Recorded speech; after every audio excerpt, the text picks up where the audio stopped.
अभी मुझे कुछ लाभार्थियों से चर्चा करने का अवसर मिला। आज अपना पक्का घर मिला है, अपने सपनों का घर मिला है, अपने बच्चों के भविष्य का एक नया विश्वास आपके मन में पैदा हुआ है। अब मध्य प्रदेश के 2.25 लाख ऐसे परिवार जो आज अपने घर में प्रवेश कर रहे हैं, जिनका गृह प्रवेश हो रहा है, उन सभी को मैं आज बहुत बहुत बधाई देता हूं, शुभकामनाएं देता हूं। ये सभी साथी टेक्नोलॉजी के किसी न किसी माध्यम से पूरे मध्य प्रदेश में इस कार्यक्रम से जुड़े हैं। आज आप देश के उन 2.25 करोड़ परिवारों में शामिल हो गए हैं, जिन्हें बीते 6 वर्षों में अपना घर मिला है, जो अब किराए के नहीं, झुग्गियों में नहीं, कच्चे मकान में नहीं, अपने घर में रह रहे हैं, पक्के घर में रह रहे हैं। साथियों, इस बार आप सभी की दिवाली, आप सभी के त्योहारों की खुशियां जरूर कुछ ज्यादा ही होगी। कोरोना काल ही के कारण, और अगर ये स्थिति न होती तो आज आपके जीवन की इतनी बड़ी खुशी में शामिल होने के लिए आपके घर का एक सदस्य, ऐसा ही आपका प्रधान सेवक आज मध्य प्रदेश में होता, आपके बीच होता और आपके इस आनंदोत्सव में भागीदार होता। लेकिन कोरोना की जो स्थिति है, उसके कारण मुझे दूर से ही आज आप सबके दर्शन का अवसर मिल रहा है। आज के इस समारंभ में मध्य प्रदेश की गवर्नर श्रीमती आनंदीबेन, राज्य के मुख्यमंत्री भाई शिवराज जी, केंद्र में मंत्रिपरिषद के मेरे सहयोगी नरेंद्र सिंह जी, मेरे साथी भाई ज्योतिरादित्य जी, मध्य प्रदेश के मंत्रीगण के सदस्य, सांसद और विधायकगण, ग्राम पंचायतों के प्रतिनिधिगण और मध्य प्रदेश के गांव-गांव से जुड़े सभी मेरे प्यारे भाइयों और बहनों, आज मध्य प्रदेश में सामूहिक गृह प्रवेश का ये समारोह 2.25 लाख गरीब परिवारों के लिए तो अपने जीवन का यादगार पल है ही, देश के हर बेघर को अपना पक्का घर देने के लिए भी एक बड़ा कदम है। आज का ये कार्यक्रम मध्य प्रदेश सहित देश के सभी बेघर साथियों को एक विश्वास देने वाला भी पल है। जिनका अब तक घर नहीं, एक दिन उनका भी घर बनेगा, उनका भी सपना पूरा होगा। साथियों, आज का ये दिन करोड़ों देशवासियों के उस विश्वास को भी मजबूत करता है कि सही नियत से बनाई गई सरकारी योजनाएं साकार भी होती हैं और उनके लाभार्थियों तक पहुंचती भी है। जिन साथियों को आज अपना घर मिला है, जिनसे मेरी बातचीत हुई है और जिनको मैं स्क्रीन पर देख पा रहा हूं, उनके भीतर के संतोष, उनके आत्मविश्वास को मैं अनुभव कर सकता हूं। मैं आप सभी साथियों से यही कहूंगा कि ये घर आपके बेहतर भविष्य का नया आधार है। यहां से आप अपने नए जीवन की नई शुरुआत कीजिए। अपने बच्चों को, अपने परिवार को अब आप नई ऊंचाइयों पर लेकर जाइए। आप आगे बढ़ेंगे तो देश भी आगे बढ़ेगा। साथियों, कोरोना के काल में तमाम रुकावटों के बीच भी देश भर में प्रधानमंत्री आवास योजना के तहत 18 लाख घरों का काम पूरा किया गया है।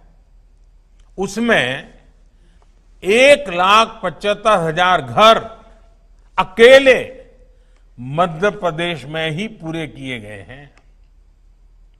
इस दौरान जिस गति से काम हुआ है वो भी अपने आप में एक रिकॉर्ड है। सामान्य तौर पर प्रधानमंत्री आवास योजना के तहत एक घर बनाने में औसतन 125 दिन 125 दिन का समय लगता है। लेकिन अब जो मैं बताने जा रहा हूं वो देश के लिए, हमारे मीडिया के साथियों के लिए भी ये बहुत सकारात्मक खबर है। कोरोना के इस काल में पीएम आवास योजना के तहत घरों को बनाने में 125 दिन नहीं, सिर्फ 45 से 60 दिन में ही बनाकर तैयार कर दिया गया है। आपदा को अवसर में बदलने का ये बहुत ही उत्तम उदाहरण है। आप सोचेंगे कि ये कैसे संभव हुआ? पहले 125 दिन, अब 40 से 60 दिन के बीच में कैसे हुआ? साथियों, इस तेजी में बहुत बड़ा योगदान रहा शहरों से जो हमारे श्रमिक भाई बहन लौटे हैं। उनके पास हुनर भी था, इच्छा शक्ति भी थी और वो इसमें जुड़ गए और इसके कारण ये परिणाम मिला है।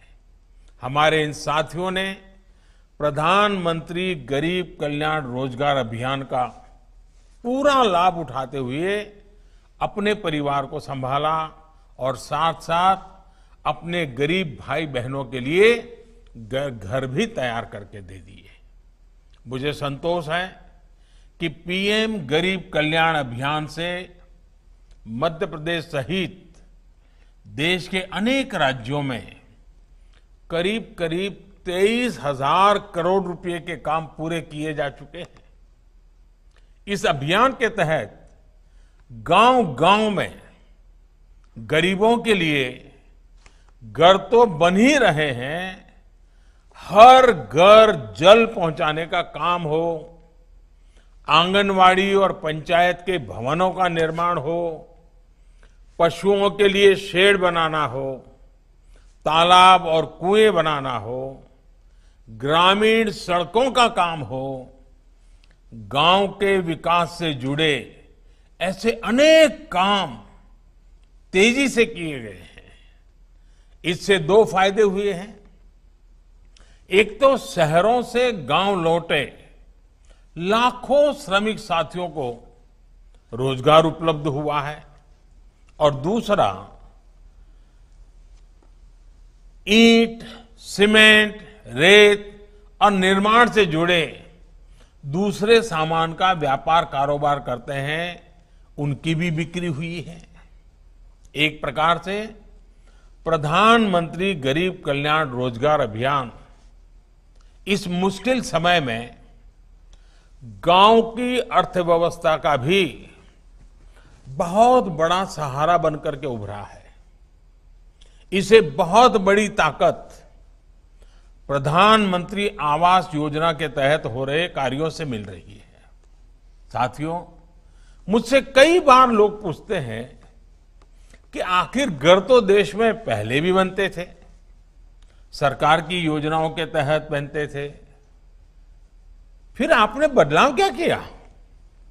ये सही है कि गरीबों के लिए घर बनाने के लिए देश में दशकों पहले से योजनाएं चली आ रही है, बल्कि आजादी के बाद के पहले दशक से ही सामूहिक विकास कार्यक्रम के तहत ये काम शुरू हो गया था।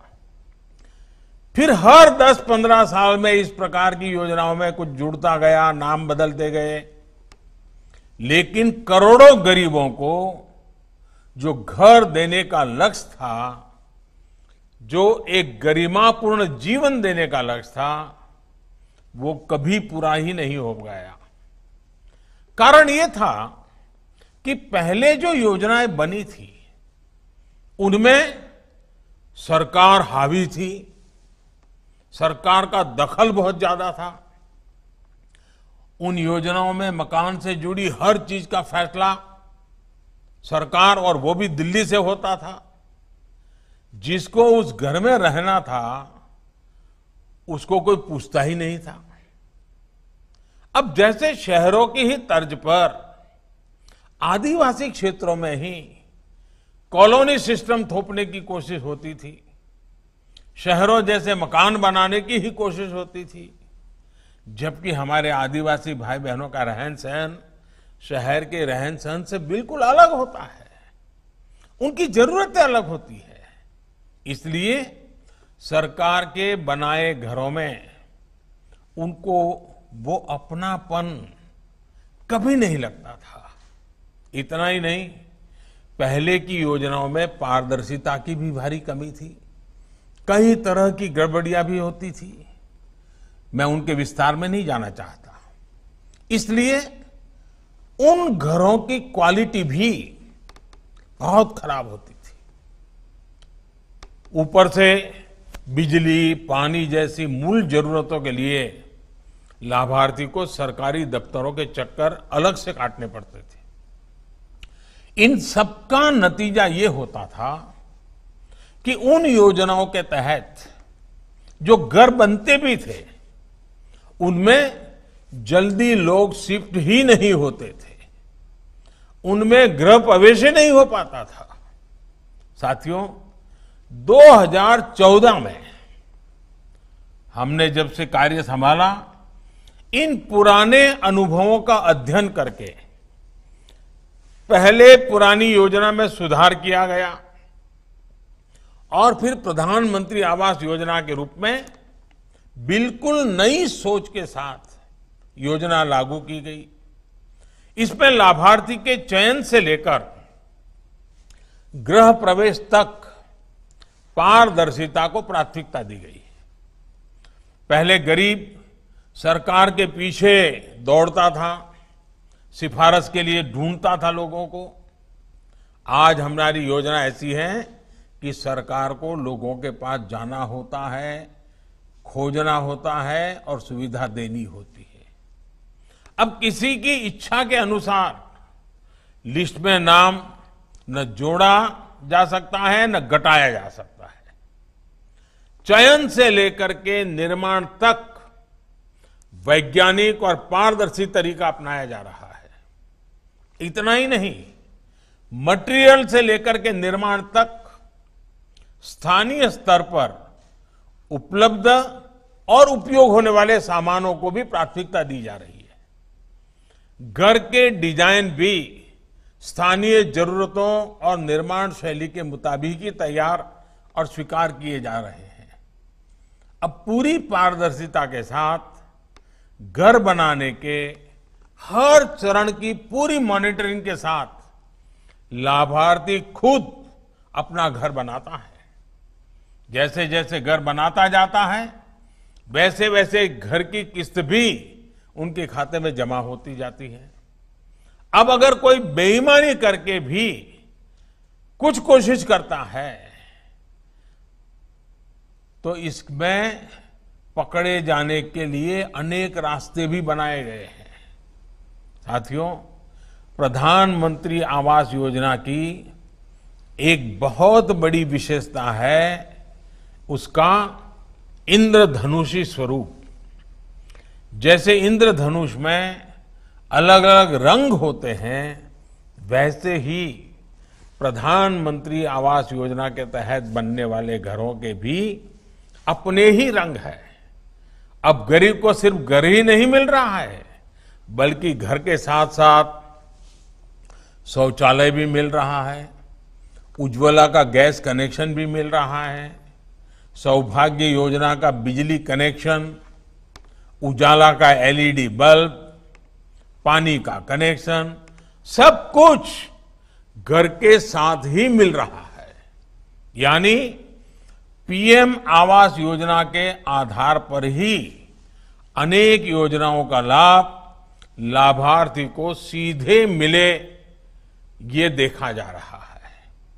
मैं शिवराज जी की सरकार को फिर बधाई दूंगा कि उन्होंने इसको विस्तार देते हुए पीएम आवास योजना के साथ 27 योजनाओं को जोड़ा है।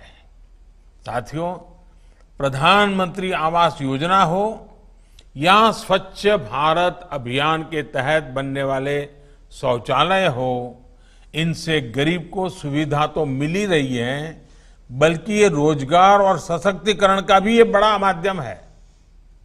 विशेष तौर पर हमारी ग्रामीण बहनों के जीवन को बदलने में भी ये योजनाएं अहम भूमिका निभा रही है। पीएम आवास योजना के तहत बन रहे घर की रजिस्ट्री ज्यादातर या तो सिर्फ महिला के नाम पर हो रही है या फिर साझी हो रही है। वही आज गांवों में बड़ी मात्रा में रानी मिस्त्री या महिला राजमिस्त्री के लिए काम के नए अवसर बन रहे हैं। अकेले मध्य प्रदेश में ही 50,000 से ज्यादा राजमिस्त्रियों को प्रशिक्षित किया गया है और इसमें से 9,000 रानी मिस्त्री हैं। इससे हमारी बहनों की आय और आत्मविश्वास दोनों में बढ़ोतरी हो रही है। साथियों, जब गरीब की, गांव की आय और आत्मविश्वास बढ़ता है तो आत्मनिर्भर भारत बनाने का हमारा संकल्प भी मजबूत होता है। इस आत्मविश्वास को मजबूत करने के लिए गांव में हर प्रकार का आधुनिक इंफ्रास्ट्रक्चर विकसित किया जा रहा है। 2019 के पहले 5 वर्ष शौचालय, गैस, बिजली, सड़क, ऐसी बेसिक सुविधाओं को गांव तक पहुंचाने का काम किया गया। अब इन मूल सुविधाओं के साथ साथ आधुनिक सुविधाओं से भी गांवों को मजबूत किया जा रहा है। इसी 15 अगस्त को लाल किले से मैंने कहा था कि आने वाले 1000 दिनों में देश के करीब 6 लाख गांवों में ऑप्टिकल फाइबर बिछाने का काम पूरा किया जाएगा। पहले देश की 2.5 लाख पंचायतों तक फाइबर पहुंचाने का लक्ष्य रखा गया था। अब इसको पंचायत से आगे बढ़ाकर गांव-गांव तक पहुंचाने का संकल्प लिया गया है। इस कोरोना काल में भी प्रधानमंत्री गरीब कल्याण रोजगार अभियान के तहत ये काम तेजी से चला है। सिर्फ कुछ हफ्तों में ही देश के 116 जिलों में 5,000 किलोमीटर से ज्यादा का ऑप्टिकल फाइबर बिछाया जा चुका है, जिससे 1250 से ज्यादा ग्राम पंचायतों में करीब 15,000 वाईफाई हॉटस्पॉट और लगभग 19,000 ऑप्टिकल फाइबर कनेक्शन दिए गए हैं। यहां मध्य प्रदेश के भी चुने हुए जिलों में 1300 किलोमीटर से ज्यादा ऑप्टिकल फाइबर बिछाया गया है। और मैं फिर याद दिलाऊंगा, ये सारा काम कोरोना काल में ही हुआ है, इतने बड़े संकट के बीच हुआ है। जैसे ही गांव-गांव में ऑप्टिकल फाइबर पहुंचेगा तो इससे नेटवर्क की समस्या भी कम हो जाएगी। जब गांव में भी जगह जगह बेहतर और तेज इंटरनेट आएगा जगह जगह वाईफाई हॉटस्पॉट बनेंगे तो गांव के बच्चों को पढ़ाई और युवाओं को कमाई के बेहतर अवसर मिलेंगे। यानी गांव अब वाईफाई के ही हॉटस्पॉट से नहीं जुड़ेंगे, बल्कि आधुनिक गतिविधियों के व्यापार कारोबार के भी हॉटस्पॉट बनेंगे। साथियों, आज सरकार की हर सेवा, हर सुविधा ऑनलाइन की गई है ताकि लाभ भी तेजी से मिले, करप्शन भी ना हो और गांव के लोगों को छोटे छोटे काम के लिए भी शहर की तरफ न भागना पड़े। मुझे विश्वास है कि गांव गांव ऑप्टिकल फाइबर पहुंचने से इन सेवाओं और सुविधाओं में भी और तेजी आएगी। अब जब आप अपने नए घर में रहेंगे तो डिजिटल भारत अभियान आपका जीवन और आसान बनाएगा। गांव और गरीब को सशक्त करने का ये अभियान अब और तेज होगा। इसी विश्वास के साथ आप सभी साथियों को अपने खुद के पक्के घर के लिए फिर से अनंत शुभकामनाएं देता हूं। लेकिन याद रखिए, और ये बात बार बार मैं कहता हूं, जरूर याद रखिए, मुझे विश्वास है आप याद रखेंगे, इतना ही नहीं मेरी बात मानेंगे भी। देखिए, जब तक दवाई नहीं तब तक ढिलाई नहीं। याद रहेगा, जब तक दवाई नहीं तब तक ढिलाई नहीं। 2 गज की दूरी, मास्क है जरूरी, इस मंत्र को भूलना नहीं है।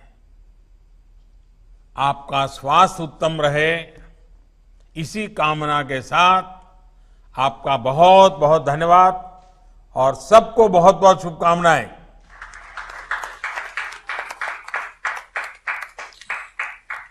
अंत में मध्य प्रदेश के हितग्राहियों से संवाद के लिए अमूल्य समय देने एवं मार्गदर्शन देने के लिए मध्य प्रदेश शासन की ओर से मैं माननीय प्रधानमंत्री जी का हार्दिक आभार व्यक्त करता हूं।